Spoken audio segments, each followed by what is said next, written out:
Hello friends, welcome to Ratna Kovind kitchen. இன்றைக்கி நம்ம என்ன பார்க்க போகிறோன்னா, வெயில் காலம் வந்துடுச்சு. வெள்ளரிக்காவும் பாசிப்பருப்பும் போட்டு தாளிப்பு ரெடி பண்ணலாம். இது வெயில் காலத்தில் ரொம்ப யூஸ்ஃபுல்லாக இருக்கும். நம்ம உடம்பு நல்லா கூலிங்காக வச்சுக்கும். அதுக்கு ஒரு கப்பில் பாசிப்பருப்பை 1 மணி நேரம் தண்ணி ஊற்றி ஊற வச்சிடலாம். ஃபஸ்ட்லேயே ஒரு 2 டைம் கழுவி வச்சுடுங்க. கழுவிட்டு அதுக்கப்புறம் தண்ணியை ஊற்றி ஊற வச்சிட்டோம்னா 1 ஹவரில் நல்லா ஊறிடும். பாருங்கள், நல்லா ஊறிடுச்சு. தண்ணியை நல்லா வடிகட்டி எடுத்து வச்சுக்கலாம்.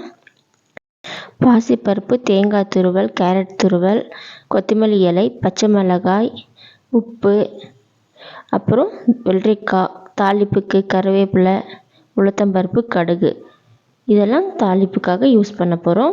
வாங்க எப்படி பண்ணலான்ட்டு பார்த்துக்கலாம். வெள்ளரிக்காவை நல்லா தோல் சீவிட்டு இந்த மாதிரி கொத்திக்கலாம். சின்னசாக நல்லா வரும்.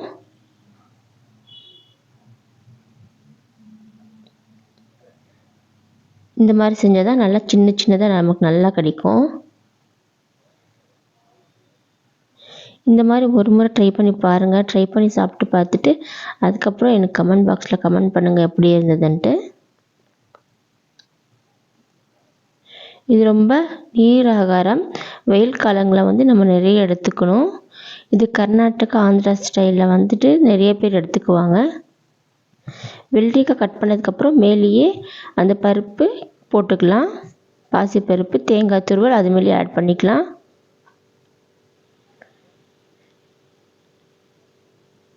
கேரட் துருவல், இது சாலட் மாதிரி தான், பச்சையாக தான் சாப்பிட போகிறோம். ரொம்ப ஹெல்த்தியானது இது.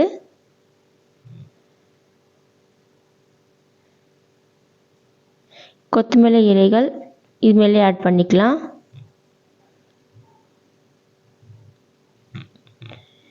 ஒரு ஸ்பூன் ஆயில் விட்டு கடுகு, உளுத்தம்பருப்பு போட்டு தாளிச்சிக்கலாம்.